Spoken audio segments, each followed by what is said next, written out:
Good morning, class. So, as you know that we have completed our chapter 1, that is independence on the eve of, sorry, economic development on the eve of independence. Okay, that is before independence, what is the condition of our Indian economy? We have studied about it.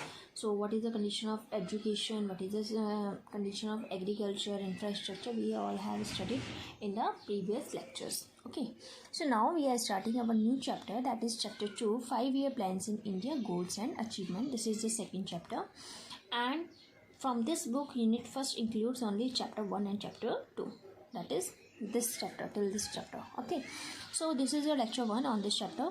So first topic is what is economic planning. So we will study about what is economic planning, need for planning in India, directive planning and comprehensive planning, types of economies. These all topics will be studied under this chapter. Okay, so first topic is economic planning. Actually, economic planning, what is the meaning of economic planning? Actually, it refers to a system under which a central authority like Planning Commission in India after independence sets a set of targets and specifies set of programs and policies to achieve those targets within the specified period of time.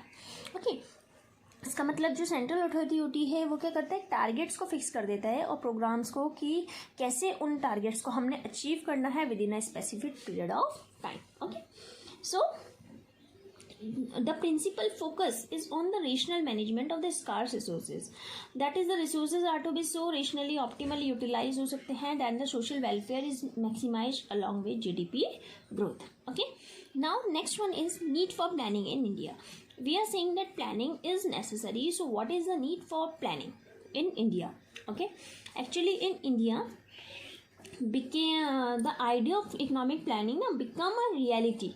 Okay, so with the setting up of Planning Commission in 1950 under the chairmanship of Professor Mahalanobis. Okay, so need for planning is that actually India inherited from a British a backward. As you know that in the last chapter we have studied that British exploited Indians so much in each and every sector. Okay, so India inherited from the British a backward and a stagnant economy. It was backward as the level of output and productivity were low, and it was stagnant as the GDP growth was tardy, extremely low, you can see. Such an economy could not be left to the market force of supply and demand to trace its paths of growth and development.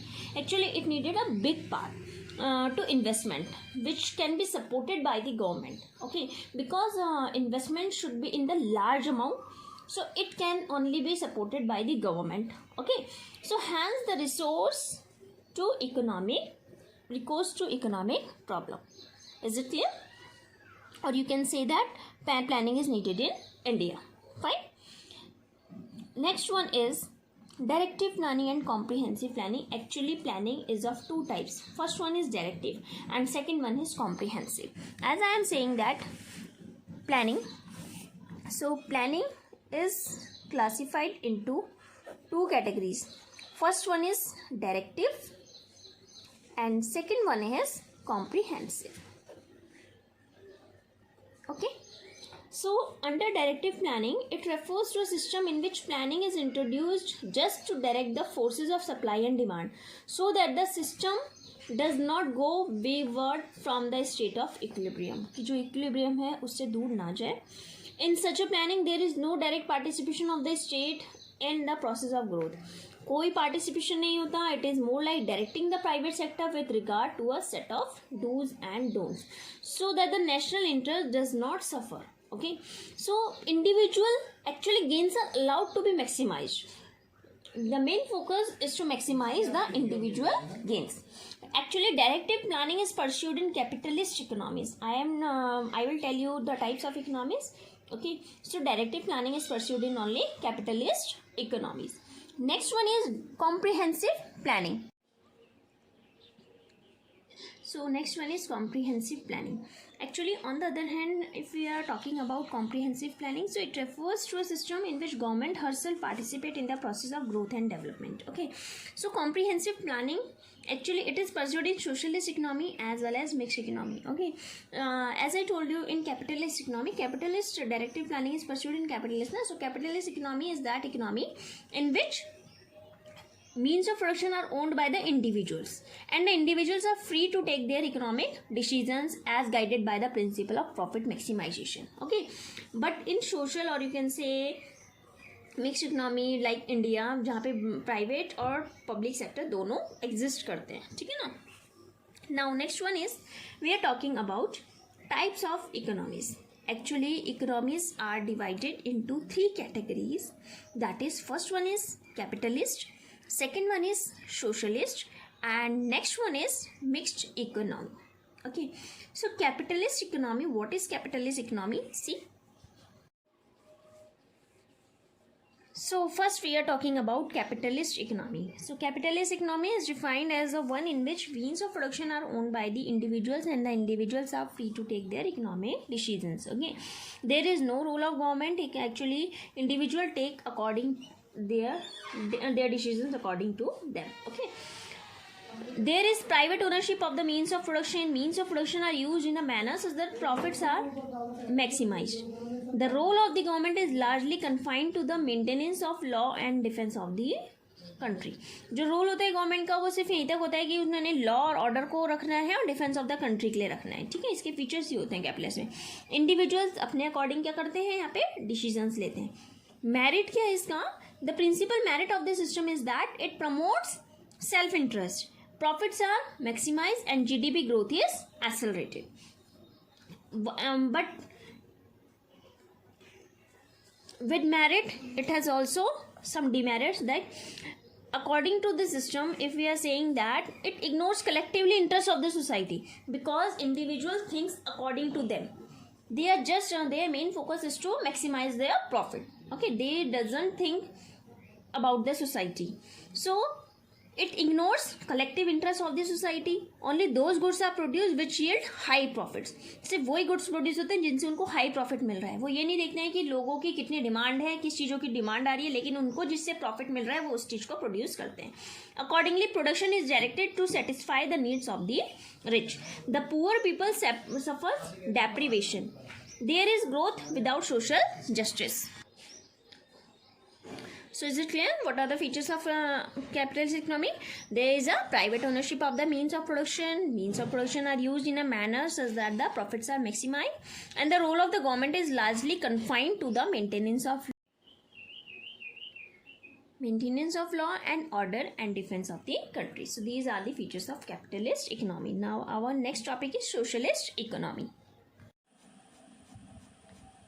Okay.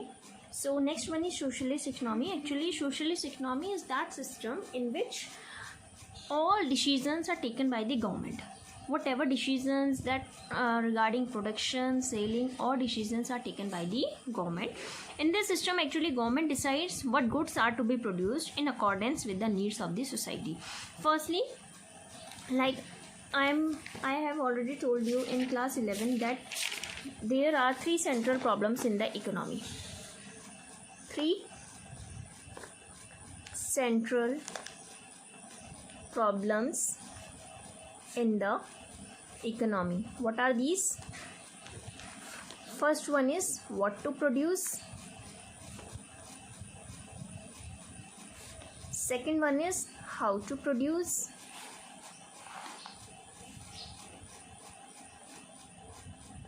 And next one is for whom to produce. For whom to produce. These are the central problems of an economy. Okay, so what to produce, these all are questions. So what to produce, how to produce, and for whom to produce, these all decisions are taken by the central authority और you can say government. ठीक है, government decide करती है कि हमने क्या produce करना है, मतलब प्रोड्यूसर ने क्या प्रोड्यूस करना है, कितना करना है, कैसे करना है, किसके लिए करना है. ठीक है ना. As you know that what to produce included that actually it includes the question that what quality of goods should be produced or in what quantity it should be produced. But in how to produce, actually it refers to the technique of production. Which technique of production should be used for production? Okay, that is a labor intensive method or capital intensive method. As you know that labor intensive method creates more employment opportunities, है ना. And And for whom to produce, actually it means for whom to produce. As you know that our society divided into two parts, that is rich and poor. So government decides that producer will produce the goods for whom, for rich or poor. Okay, these all decisions are taken by a central authority, or you can say government. These all are in socialist economy. Okay, socialist means this is for the social welfare. Okay, its aim is to maximize social welfare. Okay, these decisions are taken by the government to maximize the social welfare. But in the capitalist economy, all decisions are taken by the individual, and their main motive was to maximize their own profit. Okay, they just ignore the needs of the people, needs of the society, but government thinks all the needs of the society, and according to that government decides that what kinds of these should be produced. Okay, so what are the features of socialist economy? Means of production are collectively owned by the society as a whole, or there is a public ownership of means of production. Second one, means of production are use in a manner is the social welfare is, जो भी हमारे means of production होते हैं उसको इस तरीके से use करते हैं कि ज़्यादा से ज़्यादा सोशल वेलफेयर हो, because these decisions are taken by the government and these are for this maximisation of social welfare. Okay, their main motive is that for maximising the social welfare. Okay, now if I will talk to that what will be the merit of socialist economy, if we will talk about merit of socialist economy, so what will be merit? Actually it achieves equality, because it does only social welfare. There is no discrimination amongst poor, rich and poor, so it achieves equality in the distribution of income. Growth process becomes inclusive, and it is based on the process of social justice. But it includes the merit also that GDP growth remains a slow process. This is because production is not directed by the principle of profit maximization. Profit maximization का कोई role नहीं है, social welfare हो रहा है, तो इससे जो GDP ग्रोथ है वो स्लो प्रोसेस होता है लेकिन but it is a slow process. Okay, now we are moving to the next topic, that is mixed economy. Actually, as the name suggests that mixed means public plus private. These both sectors exist under the mixed economy. Okay, so in a mixed economy, public and private sector exist side by side. Both price mechanism and central planning authority decide what and for whom to produce. India is a mixed economy. Okay, mixed economic में क्या है, जिसमें मैंने आपको बताया what to produce, how to produce और for home to produce. Central authority भी लेते डिसीजंस, और यू कैन से कि इंडिविजुअल भी ले सकता है. ठीक है ना, यहाँ पे प्राइवेट भी है और पब्लिक भी है. And what are the features of mixed economy? Actually means of production are owned by the private entrepreneurs as well as government. As you know that mixed economy, so it includes private individual also or government. Okay, see, mixed economy, so what are its features? Public, it means government plus private, one feature first. Next one, in the private sector, production decisions are governed by the principle of profit maximization, but while in the public sector, their main motive is social welfare. Okay, their main motive is social welfare in public sector, है ना, social welfare, but in private sector, their main motive is profit maximization. Is it clear? Okay, next one. In a mixed economy, both private and public sector play a significant role in the process of production. Actually, they both are important in the process of mixed economy, or you can say in the mixed economy. Okay, it has merit also and demerit also. So first we will talk about merit. Actually, the principal merit of a mixed economy is that it combines the merit of capitalists. As you know that mixed economy, so it is a combination of socialist economy plus capitalist economy. They both are included under mixed economy. Okay, So on the other hand, GDP growth is encouraged because private entrepreneurs are free. Private है तो they are free to focus on profit maximization. But on the other hand, there is public also, that is government also. So equality or social welfare is also promoted because government sector places high priority on the maximization of social welfare. Okay, fine. Now next one is, if we are talking about demerit, so what is its demerit? Actually, the principal demerit is that the government sector is often inflicted with corruption, leading to low level of efficiency, productivity. Okay, so this is its demerit. Okay, so these are three types of economies. That is, first one is capitalist, second one is socialist, and next one is mixed. Actually, under profit capitalist, individuals are taken decisions and their main motive is profit maximization. Under socialist, decisions are taken by the government and their main motive is social welfare. In mixed economy, it is the combination of capitalist and socialist. So their main motive is social welfare also and profit maximization also, and decisions are taken by individual, private entrepreneurs as well as government. Okay, so these are the three types of economies. Okay, now we will move to the next, that is long period and short period goals of planning in India.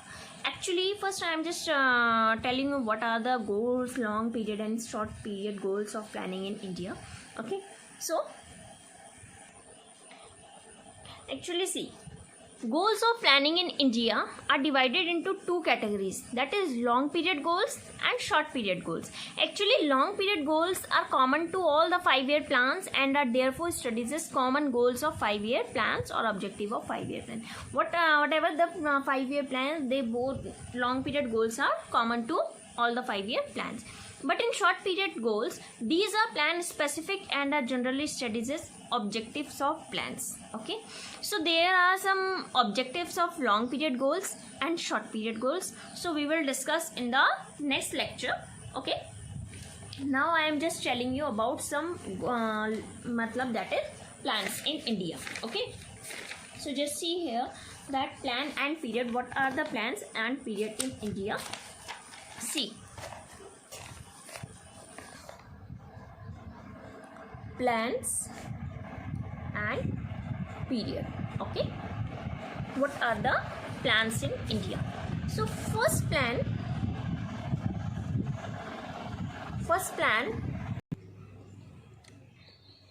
see, first plan actually it started on April 1st and 1951 and it continues till March 31, 1956. Okay, these are 5-year plans. Second plan starting from April 1st, 1956 and it ends at March 31, 1961. Third plan, April 1, 1961 to March 31, 1966. Fourth plan, April 1, 1969, March 31, 1974. Okay. Next one is fifth plan, April 1, 1974 to March 31, 1979. Next one is sixth plan, 1980 से 1985. अप्रैल में start हो रहा है and मार्च में and हो रहा है. April first में as you know that accounting year financial year हमारे स्टार्ट होता है, तो प्लान्स में हमारे तभी मेड होते हैं. Okay, seven plan is starting on April 1, 1985 and it continues till March 31st, 1990. Then next plan that is eight plan, April 1, 1992 से March 31st, 1997. Ninth plan April 1, 1997 से March 31st, 2002. Tenth plan April 1, 2002 to March 31st, 2007. 11th plan is starting from April 1, 2007 and it continues till March 31st, 2012. 12th plan April 2012 to March 31st, 2017. See, these all are in the gap of 5 years. ठीक है ना, these are 5-year plans. So these all are in gap of 5 years. Yes, these all are in gap of 5 years. So actually, see, their main motive and what is the focus of the plan or the principal objective, you can say, they are different in each plan. Okay, as in first plan, their main focus is to increase agriculture production. In second plan, their main motive is to increase in industrial production. Third plan mein their motive is to self sufficiency in food grain production, or you can say reduction in inequality. Fourth plan's focus is price stability. Okay, next plan, that is raising the living standard. Whatever is the living standard of weaker sections, so their main aim is to raising their living standard. That is in fifth plan. In sixth plan, its motive is to removal of poverty, or you can say reduction of inequality. These all are the motives of the or you can say focus or principal objective of this plan. In seventh plan, their main focus is to generate employment opportunities, increase in agricultural productivity. Eighth plan motive is to fuller utilization of manpower by the turn of century, or you can say strengthening of infrastructure. Ninth plan's objective is to agriculture and rural development, or you can say growth with price stability, checking the growth of population. 10th plan's motive is to improving the quality of life through better health and educational facility, or you can say improve level of consumption.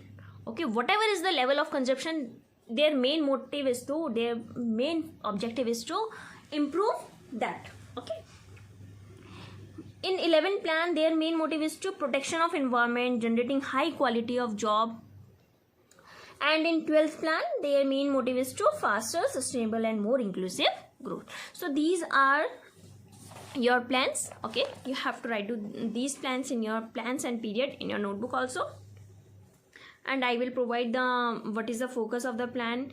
I will provide you as in the PDF form also. Okay, so thank you class. Now after this, we will start next topic, that is short period and long period goals. Okay, thank you.